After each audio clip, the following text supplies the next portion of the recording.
Bienvenidos amantes de la montaña a Historias con Jordi Toms. Es un privilegio compartir esta historia con ustedes. Así que un enorme agradecimiento a Jordi Toms por abrirnos las puertas de su canal. Y si aún no lo han hecho, no olviden suscribirse para no perderse ninguno de sus increíbles videos. Hola a todos, un placer estar aquí. Hoy nos sumergimos en la increíble hazaña de Nacho Dean, la primera persona en circunnavegar el mundo a pie. Y también unir los 5 continentes nadando. Nuestra fuente es una entrevista en el canal Tengo un plan, donde Nacho comparte detalles asombrosos de su viaje. Prepárense para escuchar sobre noches bajo las estrellas, la inmensidad del desierto australiano e incluso algunos encuentros con rinocerontes. Suena épico. Exactamente. Y para comprender la magnitud de este desafío, tanto física como mental, nos acompaña nuestro experto. Nos ayudará a desentrañar las profundas reflexiones e insights que surgen de un viaje tan único. Para empezar, Nacho Dean no solo caminó, nadó. Prácticamente bailó alrededor del mundo. Recorrió 33.000 kilómetros, lo que equivale a 44 millones de pasos a través de 31 países durante 3 años. Es alucinante. Para ponerlo en perspectiva, imaginen cruzar Europa a pie a varias veces. Esa es la escala de la que estamos hablando, especialmente al considerar la inmensidad de Australia que Nacho cruzó a pie. Wow, recorrer Australia a pie. Eso debe haber puesto a prueba incluso al aventurero más experimentado. ¿Qué impulsó a Nacho a embarcarse en una aventura tan monumental? Nacho no solo buscaba la aventura, sino algo más profundo. Anhelaba un propósito, una vida más significativa que lo que le ofrecía la rutina convencional. Su objetivo era doble: conectar consigo mismo y documentar el estado de los ecosistemas del planeta. Una doble misión entonces. Conectar con la naturaleza a un nivel tan visceral debe haber sido transformador. Pero hablando en términos prácticos, ¿cómo se planifica una aventura de esta magnitud? Bueno, Nacho invirtió 9 meses en la fase de planificación. Trazó la ruta, preparó un calendario, se vacunó, contactó con embajadas, realizó entrevistas. Un trabajo de investigación y organización realmente exhaustivo. 9 meses, casi como gestar una nueva vida, ¿no? Y hablando de dar a luz, diseñó un carrito especial llamado Jimmy para transportar provisiones, equipo de supervivencia y tecnología para documentar el viaje. Sí, Jimmy era esencial. Imagina cargar todo ese equipo a través de desiertos abrasadores y selvas impenetrables. Y sin mencionar las 800 noches que Nacho pasó durmiendo al aire libre, no puedo evitar preguntarme sobre la soledad, cómo se enfrenta uno a periodos tan prolongados de aislamiento, especialmente en entornos tan vastos y a veces intimidantes. Es una gran pregunta. Y la respuesta no es simple. Nacho experimentó varios tipos de soledad. La social, la falta de interacción humana, y la existencial, esa sensación de estar solo en el universo. Y si bien ambas pueden ser desafiantes, también ofrece una oportunidad única para la introspección y el autodescubrimiento. Imagina la claridad mental que puedes alcanzar al estar lejos del ruido y las distracciones de la vida moderna. Es fascinante pensar en ese silencio, en la posibilidad de reconectar con uno mismo de una manera tan profunda. Pero no olvidemos los peligros. Nacho no solo se enfrentó a la inmensidad de la naturaleza, sino también a sus habitantes, ¿no? Así es.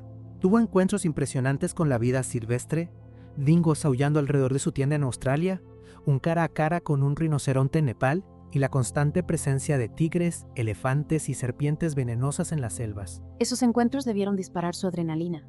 ¿Qué estrategias empleó Nacho para sobrevivir en esos entornos tan salvajes? Nacho tuvo que agudizar sus sentidos y desarrollar un instinto de supervivencia excepcional. Aprendió a leer las señales de la naturaleza, a identificar el peligro y a reaccionar con rapidez y calma.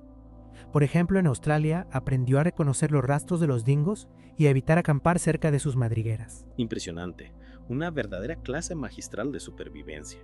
Pero no olvidemos que a veces los mayores peligros no provienen de la naturaleza, sino del propio ser humano. Nacho fue asaltado en El Salvador y se encontró en una situación peligrosa en el Callao, uno de los barrios más complicados de Perú. Sí, esa es una realidad lamentable. A pesar de la belleza y la grandeza de la naturaleza, no podemos olvidar que el ser humano también puede representar una amenaza. ¿Cómo podemos, como amantes de la montaña y la aventura, equilibrar nuestra pasión por explorar con la necesidad de mantenernos seguros en un mundo que a veces puede ser impredecible? Es una pregunta crucial. La clave está en la preparación, la planificación y la conciencia situacional. Investigar las zonas que visitaremos, tomar precauciones y sobre todo confiar en nuestros instintos. Y a pesar de estos peligros, Nacho también tuvo experiencias positivas con diversas culturas, aunque a veces se encontró con choques culturales inesperados, como un simple gesto de la mano que causó un malentendido en Irán. Esas experiencias son un recordatorio de la importancia de la humildad y la adaptabilidad.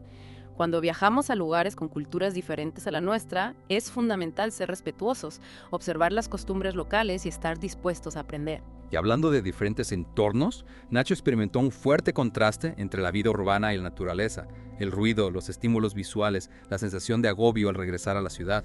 ¿Cómo se readapta uno a la normalidad después de una experiencia tan intensa? Es un proceso gradual. Muchos aventureros experimentan una especie de síndrome post-expedición al regresar a casa. La clave está en encontrar un equilibrio, en integrar las lecciones aprendidas en la naturaleza a nuestra vida cotidiana. Y precisamente en ese contraste, Nacho experimentó una profunda transformación espiritual. Pasó de ser agnóstico a conectar con su propia comprensión de Dios en la inmensidad del desierto australiano. ¿Qué podemos aprender de esa experiencia, especialmente aquellos que buscamos respuestas en la naturaleza? La experiencia de Nacho nos enseña que la naturaleza puede ser un catalizador para el crecimiento personal y espiritual. El silencio del desierto, la vastedad del cielo estrellado, la conexión con la tierra.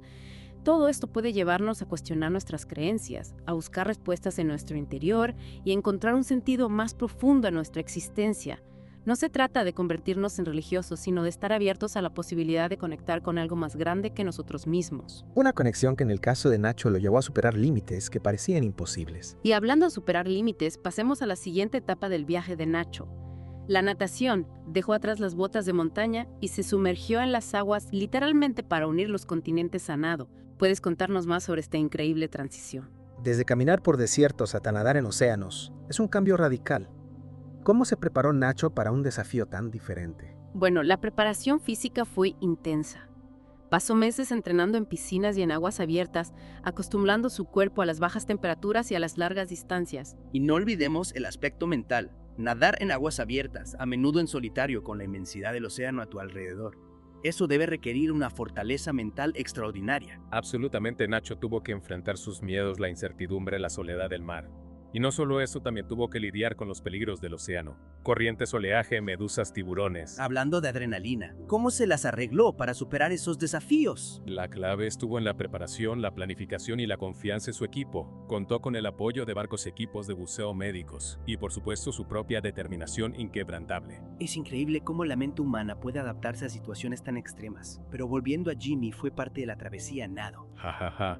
No, Jimmy se quedó en tierra firme durante esta etapa del viaje. La logística de los cruces a nado era completamente diferente. Nacho tenía que llevar consigo solo lo esencial: un traje de neopreno, gafas, gorro y un dispositivo de seguimiento. Es fascinante cómo un objeto tan simple como un carrito puede convertirse en un símbolo tan poderoso de la aventura de Nacho. Representa la tenacidad, la capacidad de adaptación, la voluntad de llevar adelante un sueño sin importar los obstáculos. Exacto. Y esa misma tenacidad se puede ver en la forma en que Nacho abordó los cruces a nado. Cada brazada lo acercaba a su objetivo, cada kilómetro recorrido era una victoria sobre sus propios límites. Y hablando de victorias, ¿cómo se sintió Nacho al completar estos desafíos monumentales? ¿Hubo una sensación de vacío después de lograr algo tan extraordinario? Es común que los aventureros experimenten una especie de bajón al finalizar una gran expedición. La adrenalina desaparece, la euforia se desvanece y queda un vacío que puede ser difícil de llenar. ¿Cómo superó Nacho esa sensación? Encontró un nuevo propósito. Si Nacho supo canalizar esa energía en nuevas direcciones, se convirtió en padre, lo cual le dio una nueva perspectiva y un nuevo motor en su vida. La paternidad tiene una manera de poner las cosas en perspectiva, ¿verdad? Totalmente. Y además de la paternidad, Nacho continuó con su labor como aventurero, conferencista y escritor. Compartió su experiencia con el mundo, inspirando a otros a perseguir sus sueños y a conectar con la naturaleza. Y hablando de conectar con la naturaleza, recordemos el impacto que la experiencia de Nacho tuvo en su propia espiritualidad. Esa transformación en el desierto australiano, ¿crees que la naturaleza puede tener ese poder transformador en todos nosotros? Creo que la naturaleza tiene un potencial inmenso para conectarnos con algo más grande que nosotros mismos, ya sea a través de la inmensidad del océano, la majestuosidad de las montañas o la serenidad de un bosque. La naturaleza nos invita a la introspección, a la reflexión y a la conexión con lo esencial. Es como si la naturaleza nos devolviera nuestro estado natural, a nuestras raíces. Exactamente. Y en ese estado de conexión podemos encontrar respuestas a las grandes preguntas de la vida, podemos descubrir nuestra propia verdad y podemos encontrar la fuerza para superar cualquier obstáculo. Y esa fuerza, esa determinación se puede ver en cada paso que Nacho dio, en cada abrazada que nadó. Su historia es un testimonio de la capacidad humana para superar límites, para perseguir sueños, para conectar con la naturaleza y para encontrar un propósito en la vida. Y no olvidemos que su viaje no termina aquí. Nacho continúa explorando, desafiando sus límites y compartiendo su mensaje con el mundo. Es cierto. Y hablando de su mensaje, ¿hay alguna frase de Nacho que resuma su filosofía de vida? Sí, hay una frase que me parece especialmente poderosa. Si un reto no te parece imposible al principio, es que no estás soñando lo suficientemente a lo grande. ¡Wow! Esa frase es un verdadero llamado a la acción. Nos invita a soñar en grande, a no conformarnos con lo mediocre, a atrevernos a perseguir nuestros sueños más audaces. Exactamente. Y creo que la historia de Nacho es una prueba de que con determinación, perseverancia y un poco de locura, cualquier sueño puede hacerse realidad. Y esa es la gran lección que podemos extraer de la historia de Nacho Dean. Totalmente. No se trata solo de caminar alrededor del mundo o nadar entre continentes, sino de atrevernos a vivir una vida plena, a perseguir nuestros sueños, a conectar con la naturaleza y a dejar una huella positiva en el mundo. Y para aquellos que se sientan inspirados por la historia de Nacho y quieran seguir sus pasos, literal o metafóricamente, ¿qué consejo les darías? Bueno, creo que el propio Nacho lo resumió a la perfección. Estamos aquí para ayudar a los demás y hacer del mundo un lugar mejor. Una frase simple pero profunda. Exactamente. No se trata solo de la aventura personal, sino de cómo podemos usar nuestras experiencias para inspirar a otros, para contribuir a una causa mayor, para hacer del mundo un lugar más justo y sostenible. Y para cerrar este fascinante viaje por la vida de Nacho Dean, me gustaría preguntarles a nuestros oyentes, ¿qué desafío aparentemente imposible podrían ustedes emprender si creyeran realmente en sí mismos? Esa es una pregunta que vale la pena reflexionar. A veces los únicos límites que existen son los que nosotros mismos nos imponemos. Así que anímense a soñar en grande, a salir de su zona de confort, a explorar lo desconocido y a descubrir el potencial ilimitado que llevan dentro. Y no olviden suscribirse al canal de Yolitons para más historias inspiradoras como la de Nacho Dean. Muchas gracias por acompañarnos en este viaje. Ha sido un verdadero placer compartir la historia de Nacho con ustedes. Hasta la próxima aventura. ¡Vayas! Hasta pronto.